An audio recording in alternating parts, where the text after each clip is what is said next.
കർത്താവ് മോശയോട് അരുളി ചെയ്തു, എൻ്റെ സാന്നിധ്യം നിന്നോടുകൂടെ പോരും, ഞാൻ നിനക്ക് സ്വസ്ഥത നൽകുമെന്ന് കർത്താവ് അരുളി ചെയ്തു. ദൈവത്തിൻ്റെ സാന്നിധ്യമുള്ളിടത്ത് സൗഖ്യമുണ്ട്. ദൈവത്തിൻ്റെ സാന്നിധ്യമുള്ളിടത്ത് സമാധാനവുമുണ്ട്. ദൈവത്തിൻ്റെ സാന്നിധ്യത്തിൽ സന്തോഷമുണ്ട്. ദൈവത്തിൻ്റെ സാന്നിധ്യത്തിൽ എല്ലാ സ്വർഗീയ അനുഗ്രഹങ്ങളുമുണ്ട്. എല്ലാ ആത്മീയ അനുഗ്രഹങ്ങളും ഭൗതിക അനുഗ്രഹങ്ങളും നമ്മളിലുണ്ടാകുന്നത് ദൈവത്തിൻ്റെ സാന്നിധ്യത്തിലാണ് നടക്കുന്നത്.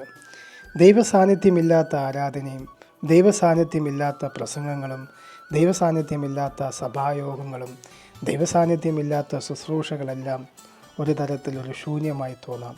ദൈവസാന്നിധ്യമുള്ളപ്പോഴാണ് ജനം ആത്മീയ സന്തോഷത്താൽ അനുഭവിക്കുന്നത്. ഒന്ന് ശ്രദ്ധിച്ചോണേ, കർത്താവിൻ്റെ സാന്നിധ്യം നമ്മളോട് കൂടെയുണ്ടോ?